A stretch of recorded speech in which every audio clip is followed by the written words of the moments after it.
Eu saúdo os irmãos com a graça e a paz do Senhor Jesus. Amém. Hoje nós vamos fazer uma meditação no Salmo de número 84, versos de 1 a 12. Salmo de número 84, de 1 a 12. Assim nos diz a palavra do Senhor. Saudades do templo. Quão amáveis são os teus tabernáculos, Senhor dos exércitos! A minha alma suspira e desfalece pelos átrios do Senhor. O meu coração e a minha carne exultam pelo Deus vivo. O pardal encontrou casa e a andorinha ninho para si, onde acolha os seus filhotes. Eu, os teus altares, Senhor dos exércitos, Rei meu e Deus meu. Bem-aventurados os que habitam em tua casa, louvam-te perpetuamente. Bem-aventurado o homem cuja força está em ti, em cujo coração se encontram os caminhos aplanados, o qual, passando pelo vale árido, faz dele um manancial. De bênçãos o cobre a primeira chuva. Vão indo de força em força, cada um deles aparece diante de Deus em Sião. Senhor Deus dos exércitos, escuta-me a oração. Presta ouvidos, ó Deus de Jacó. Olha, Deus, escudo nosso, e contempla o rosto do teu ungido, pois um dia nos teus átrios vale mais que 1000. Prefiro estar à porta da casa do meu Deus a permanecer nas tendas da perversidade, porque o Senhor Deus é sol e escudo, o Senhor dá graça e glória, nenhum bem sonega aos que andam retamente. Ó Senhor dos exércitos, feliz o homem que em ti confia. Amém. Louvado seja o nosso Deus. Nós vamos curvar as nossas frontes neste momento e orar ao nosso Deus. Pai Celestial, nós te louvamos, nós te bendizemos, ó Pai, porque só o Senhor é Deus em nossas vidas. Te agradecemos porque através do nosso Senhor e Salvador Jesus Cristo podemos nos achegar a ti, Pai. Podemos, ó Deus, ler a tua palavra. Podemos, ó Deus, clamar a ti, pedindo que nos ensine, pedindo que nos instrua, pedindo que, ó Deus, em nossos corações, esta palavra encontre guarida, Pai. Fala, Deus amado, aos nossos corações. Abençoe-nos, ó Deus, com o entendimento desta meditação. É o que nós te pedimos e te agradecemos em nome do Senhor Jesus. Amém.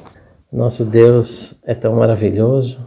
Nosso Deus, Ele nos dá na sua palavra grande alegria.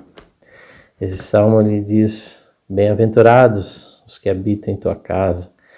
Bem-aventurado é aquele que é mais do que feliz. Então, o primeiro ensinamento que eu passo para os irmãos hoje é este.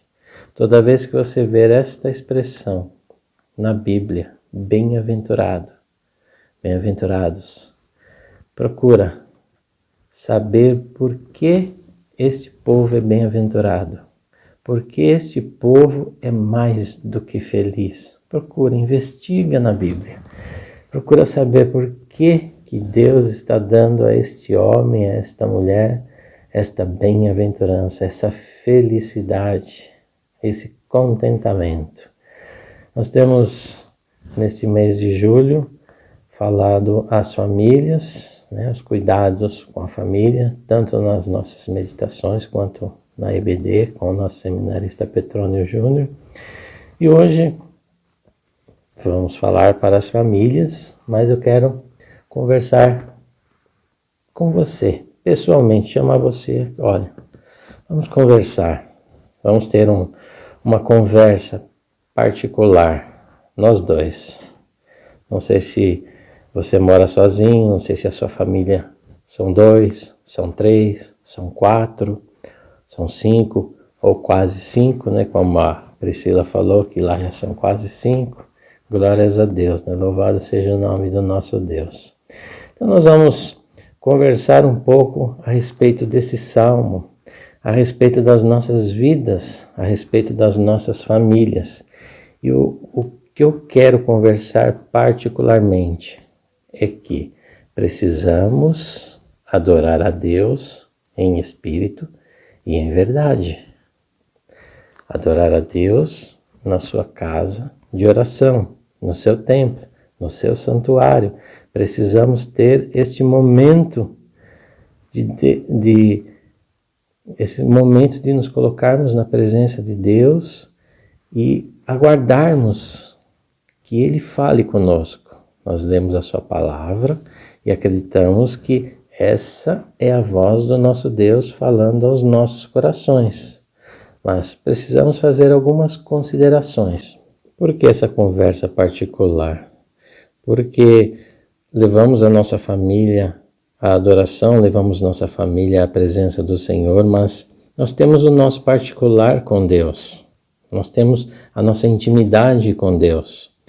Quando eu era criança e uma pessoa queria fazer duas coisas ao mesmo tempo, nós zombávamos, falando, se você quer assobiar e chupar cana ao mesmo tempo, não dá. Hoje, a meninada está mais esperta. Eles chupam cana, assobiando, andando de bicicleta, empinando pipa. Se você jogar uma bola na cabeça dela, ela ainda vai ficar cabeceando. É tecnologia. Hoje se faz muitas coisas ao mesmo tempo. Se você falar para essa criança, olha, você está numa descidona com essa bicicleta. Peraí, descida não.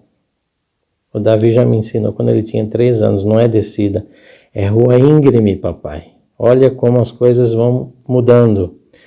Ele vai dar uma olhadinha para sua cara. Aí você vai falar, ó, você está sem freios. Sabe o que ele vai fazer? Ele não vai orar a Deus.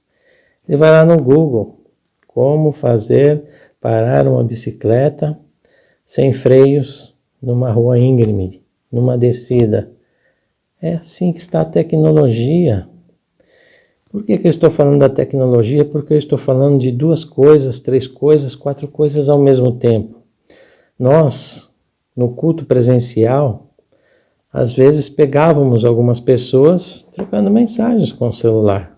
Hoje você está aí no conforto do seu lar, ouvindo as mensagens da palavra de Deus e não sabemos o que você está fazendo.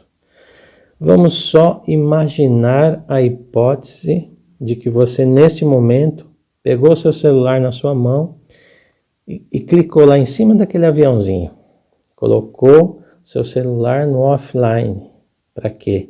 Para prestar atenção naquilo que Deus quer falar ao seu coração. Esse salmo é maravilhoso, esse salmo nos dá muito ensinamento.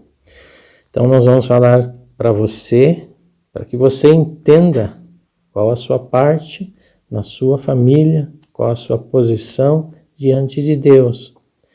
Você talvez tenha um sonho de ser um bom pai, uma boa mãe, uma boa esposa, um bom marido, um bom filho.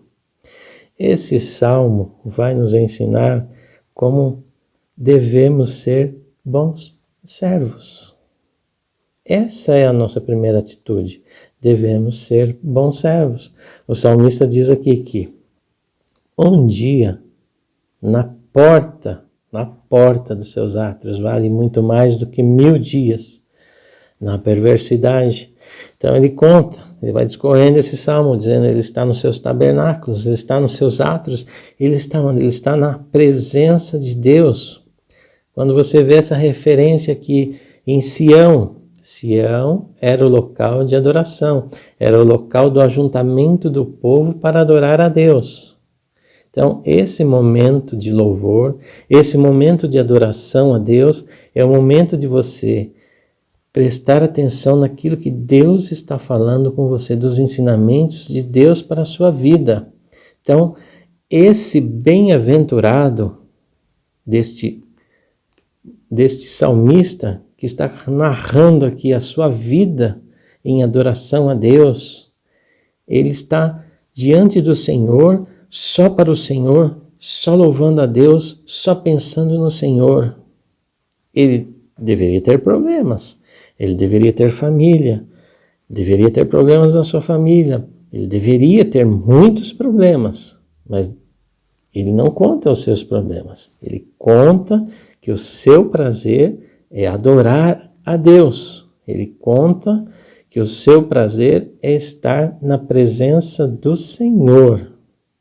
E ele fala, bem pausadamente, mesmo que ele ande por um vale árido, aquele vale que não produz nada, que a terra é seca, que ali não existe nada que possa atraí-lo, nada que possa abençoá-lo. Deus faz com que aquilo se torne um manancial, e de bênçãos o cobre a primeira chuva. Olha como é perfeito o nosso Deus na vida de todos nós, principalmente quando andamos retamente, principalmente quando entendemos que o louvor, que a adoração ao nosso Deus, elas têm que vir em primeiro lugar nas nossas vidas.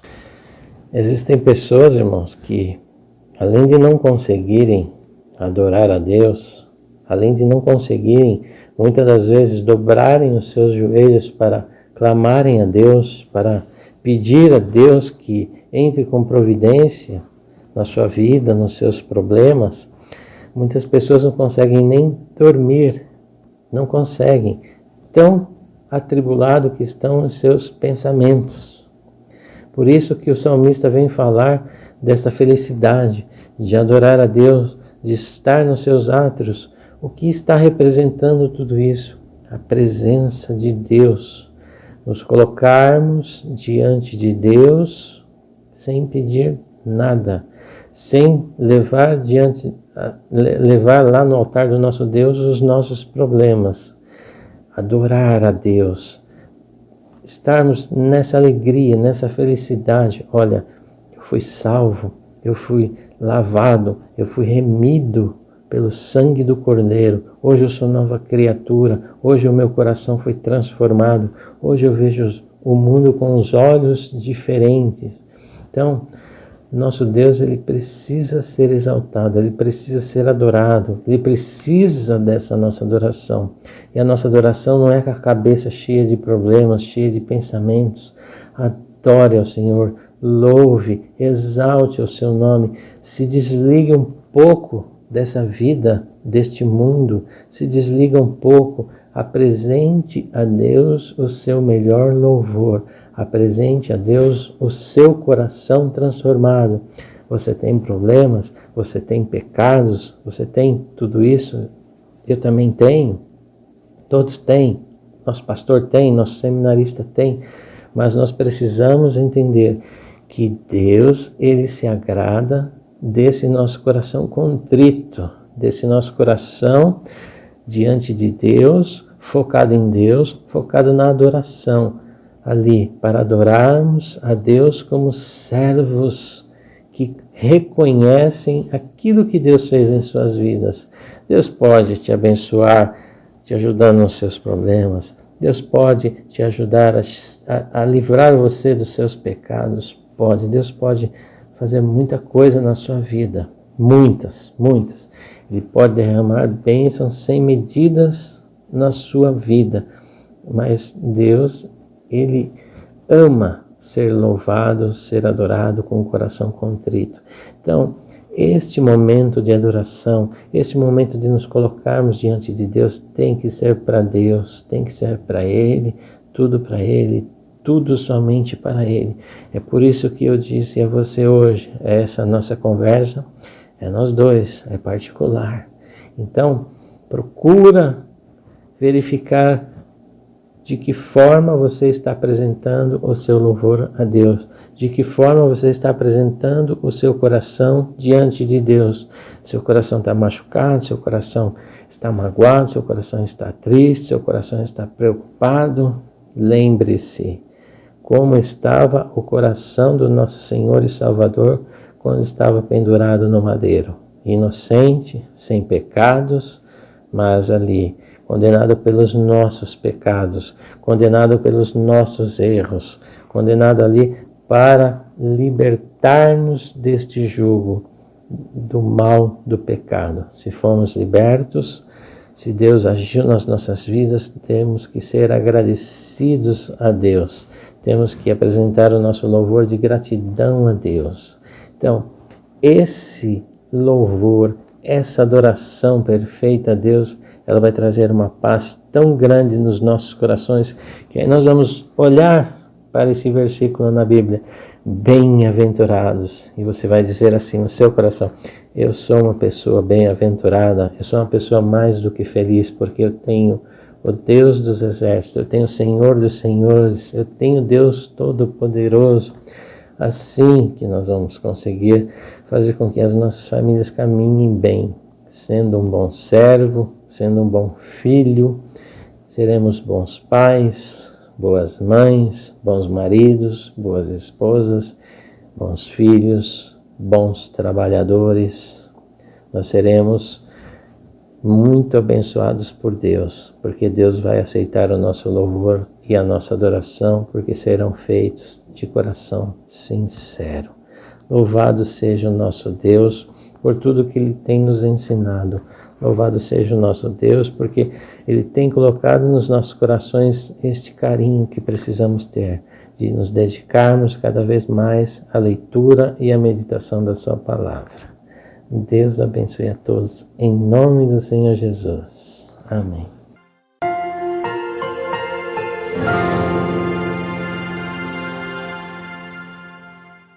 Vamos iniciar nesse momento a nossa escola bíblica dominical. Vamos ler a palavra de Deus em Colossenses, capítulo 3, os versos 18 até o 25 e o primeiro versículo do capítulo 4, Colossenses. Nós estamos estudando, neste mês de julho, os cuidados com a família. Diz assim a palavra do Senhor: os deveres da família. Esposas, sede submissas ao próprio marido, como convém no Senhor. Maridos, amai vossa esposa e não a tratais com amargura. Filhos, em tudo obedecei a vossos pais, pois fazê-lo é grato diante do Senhor. Pais, não irriteis os vossos filhos, para que não fiquem desanimados. Servos, obedecei em tudo ao vosso Senhor segundo a carne, não servindo apenas sob vigilância, visando tão somente agradar homens, mas em singeleza de coração, temendo ao Senhor. Tudo quanto fizerdes, fazei-o de todo o coração, como para o Senhor, e não para homens, cientes de que recebereis do Senhor a recompensa da herança.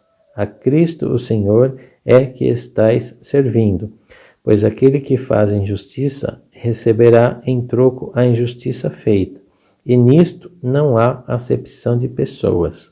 Senhores, tratai os servos com justiça e com equidade, certos de que também vós tendes Senhor no céu. Amém. Senhor, nos abençoe sempre no entendimento da sua santa palavra. Nós vamos louvar a Deus neste momento com o hino de número 3, a Igreja em Adoração.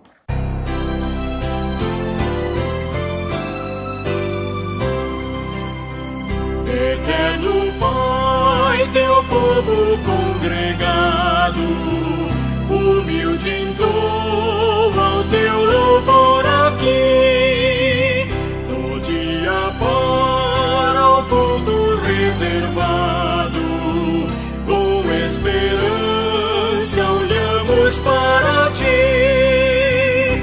Teu santo livro, ó grande Deus, tomamos, com fé singela e reverente amor, e como atentos filhos procuramos ciência na palavra do Senhor.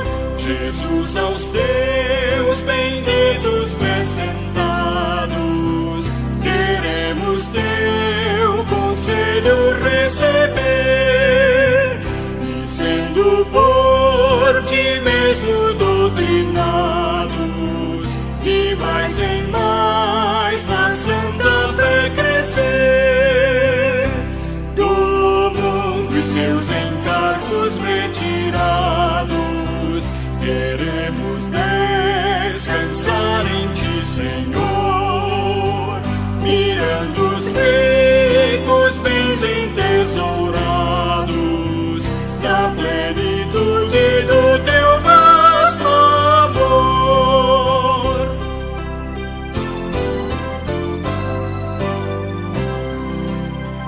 Ensina os teus Espírito Divino, dissipa as trevas destes corações, e com a luz do teu celeste ensino, venha aclarar as tuas instruções.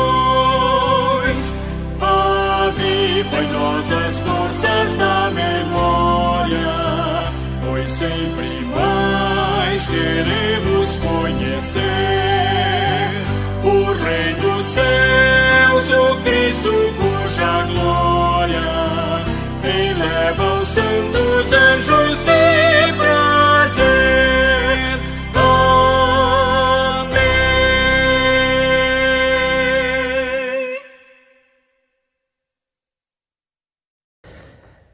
Louvado seja o nosso Deus. Nós vamos neste momento nos colocar diante de Deus em atitude de oração. Pai Celestial, nós te louvamos, nós te bendizemos, ó Pai, porque só o Senhor é Deus em nossas vidas.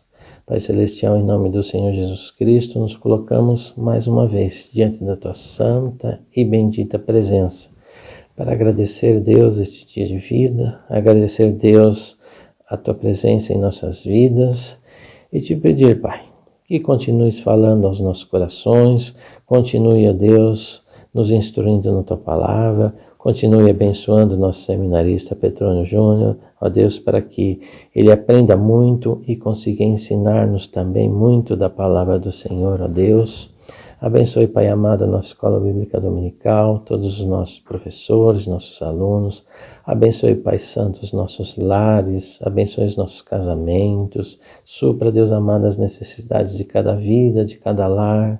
Abençoe os enfermos, ó Deus da nossa igreja, que o Senhor tenha misericórdia e derrame sobre eles a tua paz, derrame sobre eles a tua cura, no nome santo e poderoso do Senhor Jesus.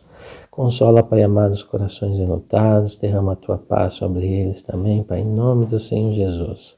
Abençoe a nossa nação, abençoe nosso planeta, Deus. Perdoa, Pai Santo, os nossos pecados, é o que nós te pedimos e agradecemos, em nome do Senhor Jesus. Amém. Boa aula a todos, Deus abençoe a todos, em nome do Senhor Jesus. Amém.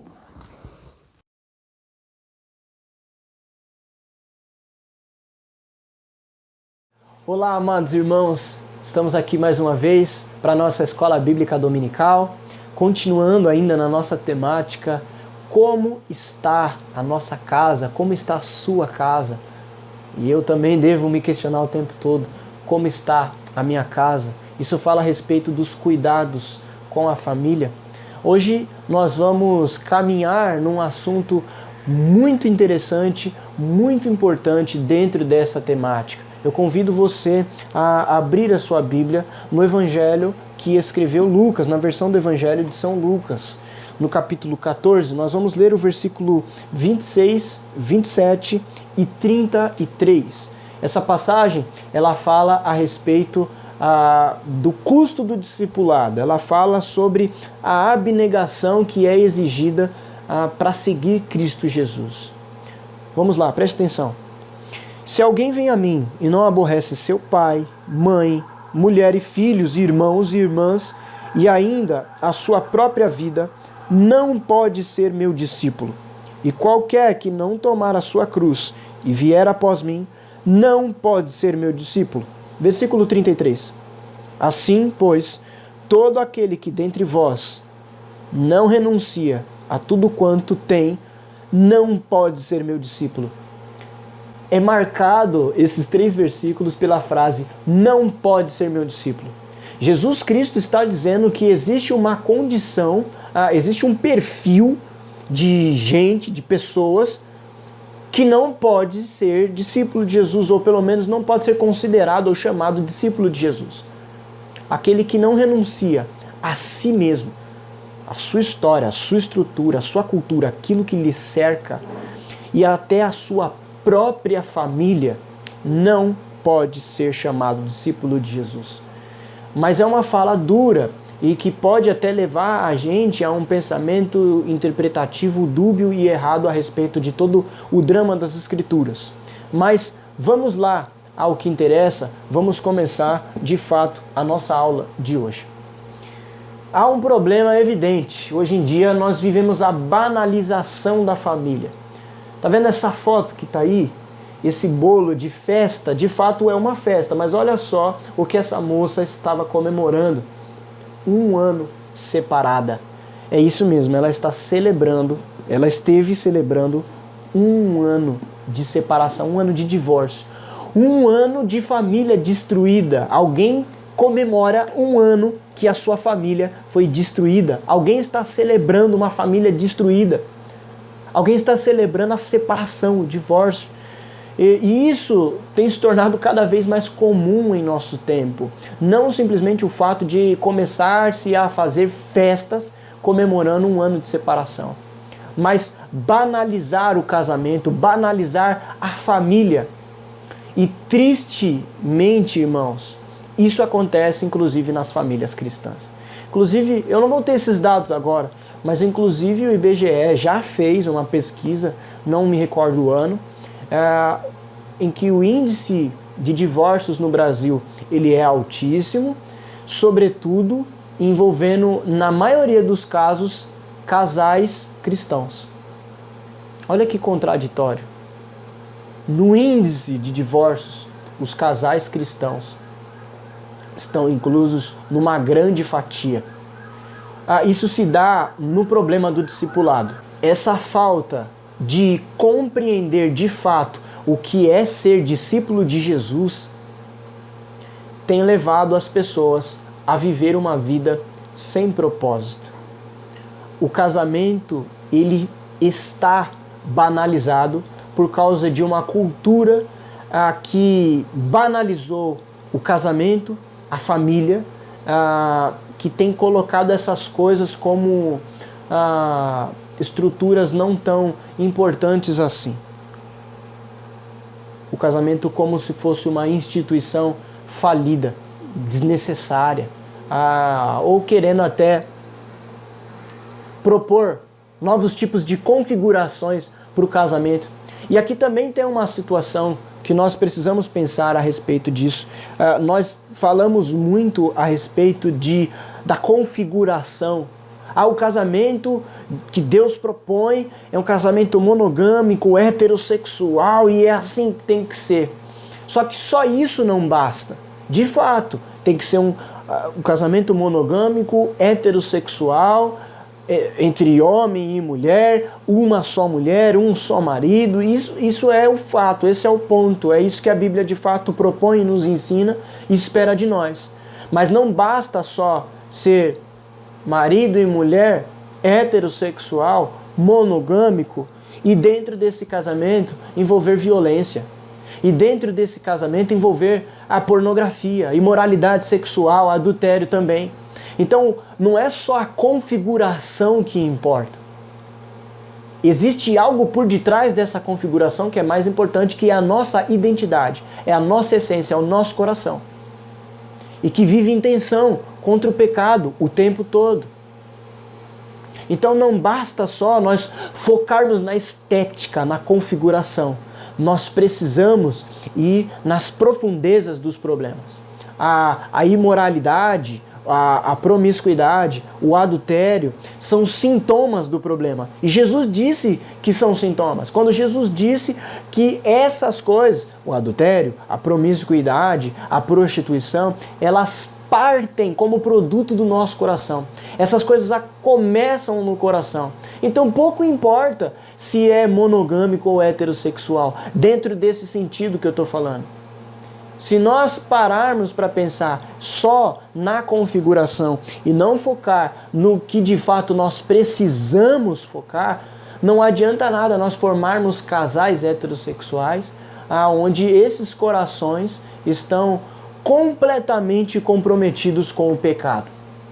E aí esse casamento, apesar de ser monogâmico, apesar de ser heterossexual, ele não vai ser para a glória de Deus, porque ele pode viver uma vida em que Deus não é glorificado, mesmo sendo heterossexual e monogâmico. O casamento, ele se tornou algo estranho, ele se tornou o fim da linha na nossa cultura secularizada. Os jovens aí que namoram, outros que já são noivos, que estão vislumbrando o casamento, sabem do que eu estou falando. Quando você diz que pensa em se casar, que pensa em constituir família, as pessoas riem. As pessoas dizem, você tá doido, você acabou com a sua vida, ih, mais um soldado ferido, ih, vai se amarrar, ih, vai ser preso, acabou. Não faz isso não, espera mais um pouco, você é muito novo. São frases que são faladas. E tristemente nós também vemos jovens cristãos que namoram e dizem, não, casamento não, você é doido, não vou falar disso agora não. E já está 10 anos junto, e já está 15 anos junto, mas não se fala de casamento. Ou até fala, mas é uma coisa que eu vou ver depois que eu terminar a faculdade. Agora não é hora, está muito longe, eu estou muito novo. Sabe, banalizou o casamento, porque a cultura fez isso com a gente. A gente já nem sabe mais o que é casamento. E aí a gente começa, quando eu digo o nosso tempo, a nossa cultura, a gente já começa a namorar todo errado. Então antes de namorar, a gente começa a ficar, que é um tempo ali, né, de descartável. Eu vou ver se é legal, se não é, não tem tanto compromisso assim. Aí depois namora, aí parece que tá sério, mas não tá tão sério assim ainda. E aí aqui, quando a gente tá namorando, a gente vai ver se vai casar. E não é o caminho que a Bíblia propõe. Alguns perguntam, né, como que seria um namoro cristão? Primeiro ponto, a Bíblia nem fala de namoro. Porque o namoro também é uma relação cultural do nosso tempo. Nos tempos bíblicos não tinha essa cultura que nós temos aqui no Ocidente pós-moderno.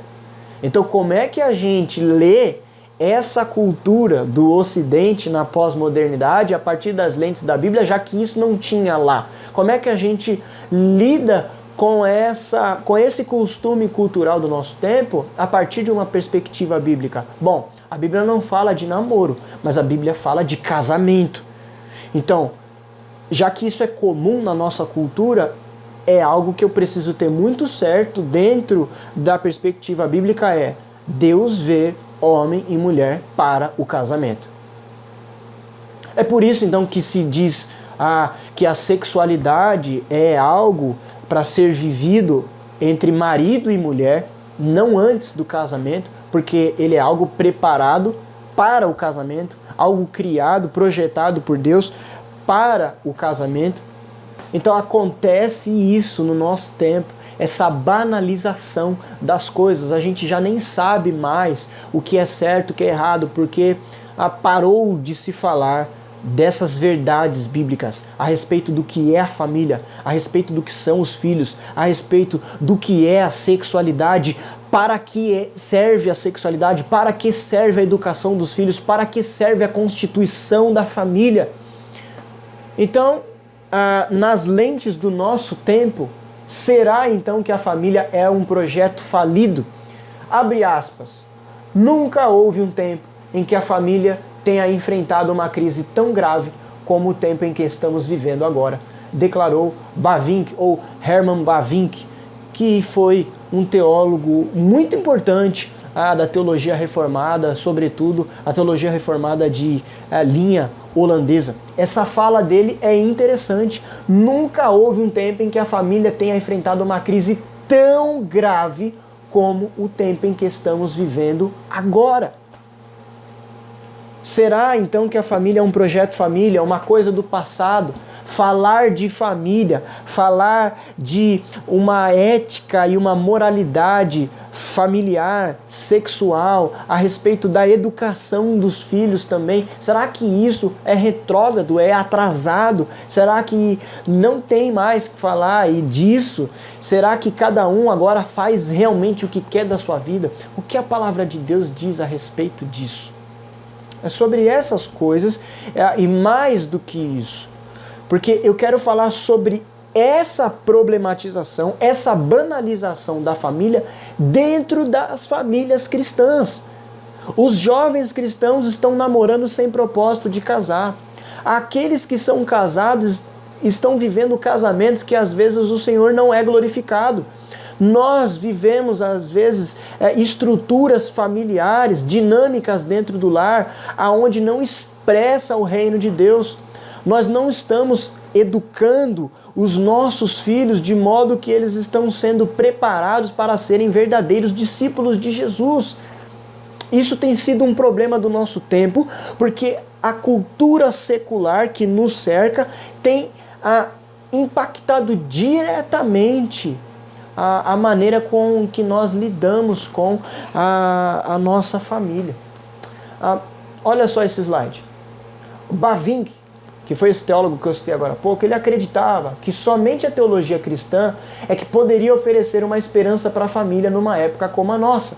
Ele escreveu: os cristãos não podem permitir que a sua conduta seja determinada pelo espírito da época, mas devem concentrar-se nas exigências dos mandamentos de Deus, mostrando em palavras e ações quão inestimável bênção Deus concedeu à humanidade com o dom da família. Prestaram atenção?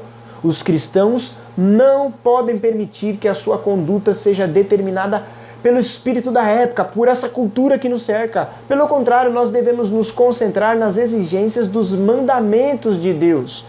Nós devemos observar na palavra de Deus aquilo que Ele espera de nós e não aquilo que a cultura doutrina para nós, não aquilo que as músicas nos ensinam, não aquilo que o governo nos impõe, não aquilo que a novela nos ensina, não aquilo que os filmes nos vendem como propostas ideais.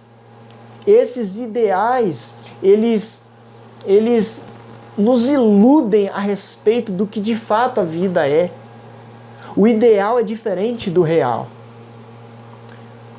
Continuando ainda nessa citação de Bavinck, o pecado tem devastado a família.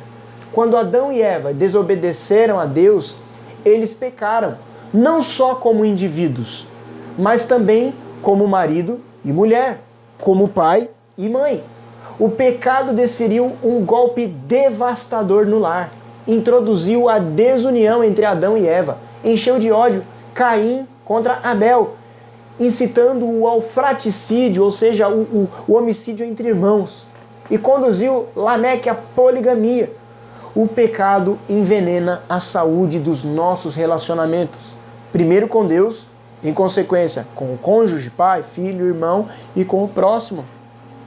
O pecado nos tornou completamente depravados. Há um problema nas nossas relações sociais, nas nossas relações culturais, na nossa relação espiritual para com Deus. O pecado nos afetou por completo.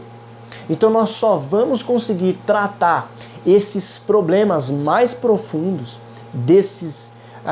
dessas coisas que estão enraizadas no coração humano. Porque eu já disse outra vez, o pecado não é simplesmente uma infração de regrinhas. Não é algo que eu faço ou que eu deixo de fazer. O pecado é uma realidade obscura, terrível, espiritual, que nos aprisiona e que somente Cristo Jesus é que pode nos salvar dessa condição. Não há nada que nós possamos fazer, ainda que tentamos fazer a ser eticamente bom, moralmente bom, nós não seremos livres do pecado, entende? Nós só seremos livres do pecado quando a verdade nos libertar, e a verdade é Cristo Jesus. O pecado de Adão, ele devastou a humanidade. E nós vemos já no próprio texto bíblico as consequências imediatas desse pecado. Os filhos de Adão e Eva mataram um ao outro e dali para frente aconteceu várias atrocidades, é o que nós chamamos de queda. Então o pecado ele devasta a família também, porque o pecado está enraizado na natureza humana após a queda. E olha só, uma das especialidades do pecado no coração humano é nos escravizar em coisas legítimas. Até mesmo a família pode se tornar num ídolo. O pecado, ele nos escraviza em coisas legítimas. Veja só, o Senhor nos criou com disposição e necessidade biológica e fisiológica de nos alimentar, de comer. Mas existe uma maneira correta de se comer para a glória de Deus. Quando nós comemos desenfreadamente, isso é chamado de gula. E a gula é um pecado. Percebe? Comer não é um pecado, mas comer desenfreadamente pode se tornar um pecado. Ou seja, o sexo não é pecado, é uma estrutura santa que Deus criou com disposição hormonal para o ser humano, mas existe uma razão para o qual isso foi criado. Existe uma essência, existe uma natureza para isso. Então, a sexualidade, ela não é pecado, mas ela pode se tornar pecado quando nós lidamos errado com ela. Assim como a comida, nós podemos lidar errado com ela. O casamento, a família, são coisas criadas por Deus legítimas. Mas o pecado pode fazer com que a gente se case da maneira errada, pelos propósitos errados. Que a gente viva em família de maneira errada, de maneira pecaminosa. Então, uma das coisas que o pecado faz em nosso coração é nos tornar escravos, idólatras de coisas legítimas. E até mesmo a família pode se tornar um ídolo em nosso coração. Com isso, precisamos tratar com seriedade espiritual a nossa identidade. Não dá para ficar brincando diante do pecado. Olha a citação de outro teólogo reformado muito importante, que é o Kevin Van Hooser. Ele diz: a nossa identidade não é um papel escolhido de forma arbitrária, mas uma questão de como respondemos à nossa vocação teológica de sermos imagem de Deus, de modo que o glorifiquemos e dele desfrutemos para sempre. O que é que ele quer dizer com isso? O que Van Hooser está dizendo para nós nessa citação, ele fala a respeito da nossa vida dramática nessa história em que nós vivemos, em que nós temos papéis a serem executados. O ponto é que existe o maior papel de todos. Por exemplo, nós dizemos o tempo todo que nós temos o papel de pai, o papel de cidadão, o papel de filho, o papel de amigo, o papel de marido, de esposa, o papel de advogado. Enfim, nós fragmentamos a vida em papéis. O ponto é que existe um sumo papel, um sumo personagem que nós temos que assumir e que vai influenciar os demais personagens que nós temos, as demais máscaras que nós vestimos. Isto é, assumirmos a identidade que nós somos imagem e semelhança de Deus. Assumirmos essa identidade que nós temos em Cristo Jesus. É por isso que ele está dizendo, a nossa identidade não é um papel escolhido de forma arbitrária. Nós não escolhemos isso arbitrariamente. Eu quero ser isso, eu quero ser aquilo. A questão é como nós respondemos a essa vocação que nós temos de ser imagem e semelhança de Deus, para que nós então vivemos uma vida que glorifique a Deus para todos sempre. Então, olha só, a Bíblia nos ensina a criar não apenas filhos tementes a Deus, mas filhos que serão pais tementes a Deus, que, em retorno, criarão filhos tementes a Deus, a fim de serem pais que amarão, honrarão, confiarão e obedecerão a Deus. Devemos criar discípulos que criem discípulos, a fim de que a bênção de Deus seja passada e a corrente não seja quebrada. Existe uma problemática na educação cristã que é tratar as crianças como se elas fossem eternamente crianças. Existe um problema em a gente tratar a espiritualidade da criança como algo que se pode retardar. Então, às vezes, algumas pessoas em alguns lugares, em determinadas circunstâncias, seja em escola bíblica dominical, seja no próprio lar, na educação que os pais dão, seja num culto infantil proposto pela igreja local, às vezes trata a criança ou aquele momento de culto como algo assim, que pode trivializar, marginalizar a palavra de Deus. Põe lá, põe um desenhinho aí, a massinha, pinta aqui a arca de Noé. Não se trata a espiritualidade da criança já com seriedade. Claro que na linguagem da criança.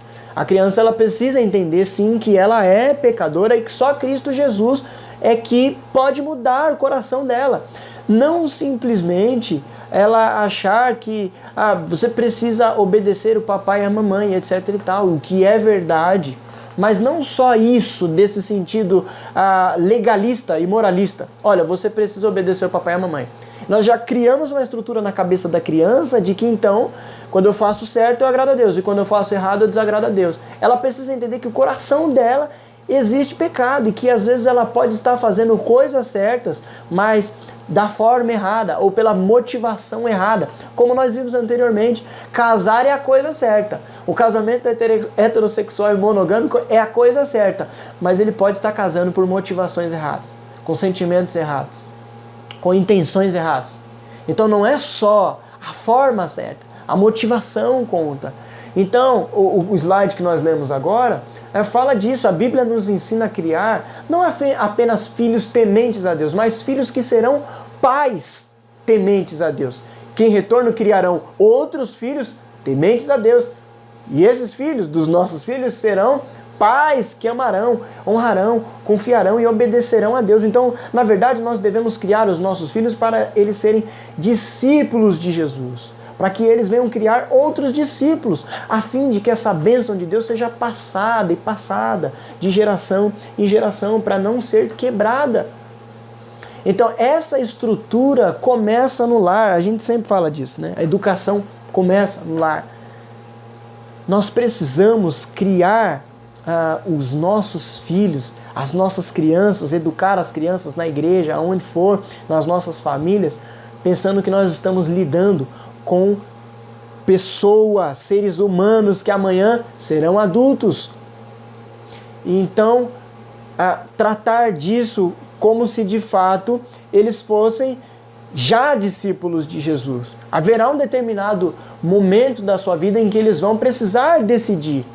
Eles vão precisar arrepender de fato, entender os seus pecados e enxergar em Cristo Jesus salvação para essa estrutura pecaminosa, para essa disposição pecaminosa, para essa realidade espiritual de trevas em que ele vive. Bom, vamos voltar para o texto que nós lemos. Lucas 14. Pensando o texto de Lucas 14, 26, 27 e versículo 33, à luz do nosso contexto, desse contexto secularizado que influencia as nossas famílias e que gera essa competição de mentalidade. Pensando nesse texto que propõe que se alguém não está disposto a aborrecer pai, mãe, mulher, filho, irmão, irmã, não pode ser discípulo de Jesus. Ora, o que é que Jesus está propondo então? O ódio à família, o aborrecimento, a guerra no lar? Não é isso que Jesus está propondo, porque isso é completamente contraditório com a ideia do reino de Deus, com a ideia do evangelho. O próprio Jesus diz, por exemplo, que se nós devemos orar pelos nossos inimigos. O próprio Jesus fala de um caminho de misericórdia, de compaixão, de graça, de humildade, de temperança, de mansidão, de domínio próprio. É claro que Jesus não, então, nos ensinaria a guerra e o conflito dentro de casa. Mas entenda o que é que Jesus está querendo dizer.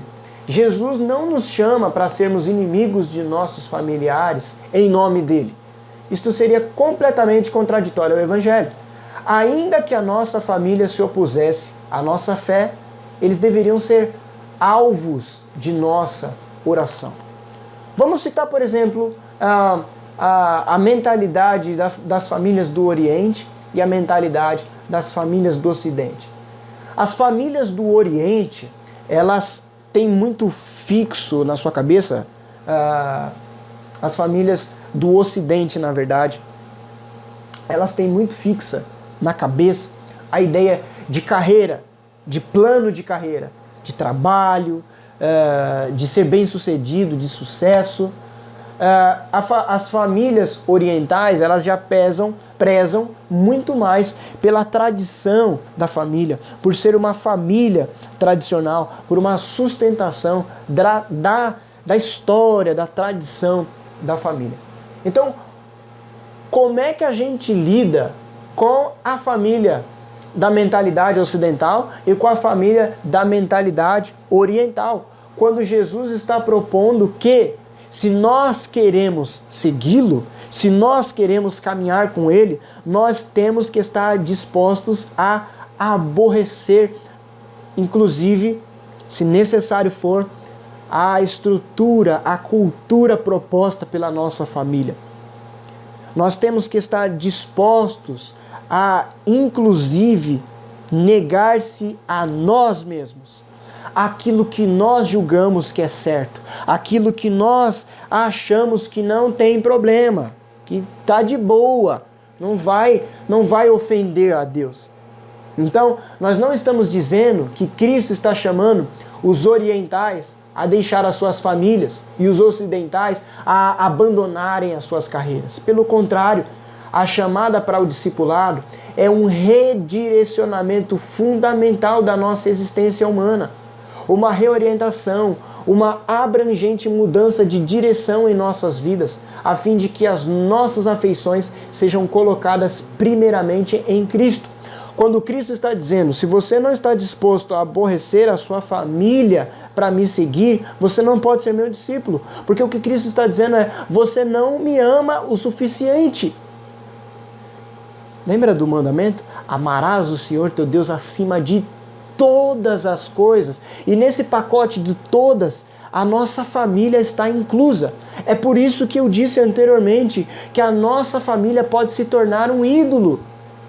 A estrutura, a cultura pode colocar em nosso coração pensamentos idólatras. E o Evangelho, ele vem para quebrar os ídolos do nosso coração. Jesus Cristo vem para nos arrancar dessa realidade espiritual de trevas. Ele vem nos transferir do império das trevas e nos levar a viver debaixo do reino da luz.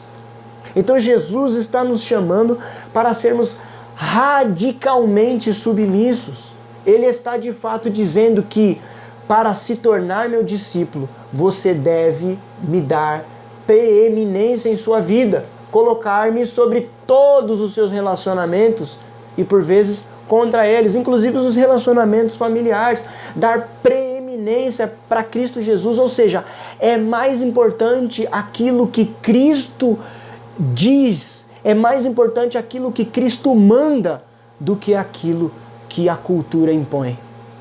É mais importante aquilo que Cristo nos ensina. Então, Bavinck, aquele teólogo lá do começo, concluiu em seu livro sobre as famílias com essas palavras, cheias de esperança. A história da raça humana também termina com o casamento. O casamento de Cristo e a sua igreja, do Senhor Celestial com a sua noiva terrena. Em Cristo, a família encontra significado, propósito e esperança.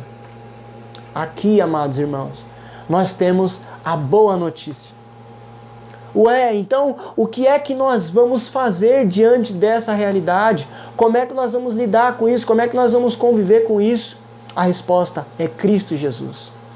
Em Cristo, nós temos essa resposta para as nossas famílias. Em Cristo nós encontramos significado, propósito e esperança para a nossa família. Então a família não é um projeto falido. A nossa família não vai sucumbir à cultura se ela estiver alicerçada em Cristo Jesus. A Bíblia começa falando com um casamento em Gênesis e ela termina em Apocalipse falando de casamento. Começa com o casamento de Adão e Eva, aonde o pecado entrou e destruiu tudo. Mas ela termina em Apocalipse falando do casamento de Cristo com a sua igreja, que é a sua noiva, aonde todas as coisas são restauradas. O último slide. Mateus 22, 37. Jesus respondeu: ame o Senhor seu Deus de todo o seu coração, de toda a sua alma e de toda a sua mente. É isso, irmãos. Amarás o Senhor Deus acima de todas as coisas. Aquele que deseja ser um discípulo fiel de Jesus deve dar preeminência a Jesus. Cristo e sua palavra deve ser prioridade em nós. O que ele diz para nós e a nosso respeito é o que deve ser central em nossa vida, não marginalizado, não banalizado. Ele é absoluto. A cultura é relativa. Nós devemos relativizar a cultura, mas a palavra de Deus não. A palavra de Deus tem que ser absolutizada em nosso coração.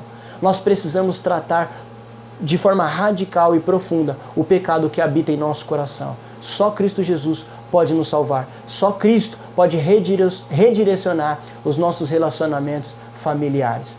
Em Cristo Jesus, a família não é um projeto falido. Como está a nossa casa? Sua casa está alicerçada em Jesus? Lembre-se, aquele que ouve essas palavras e as pratica, esse é chamado discípulo de Jesus. Que Deus nos abençoe. Bom domingo a todos.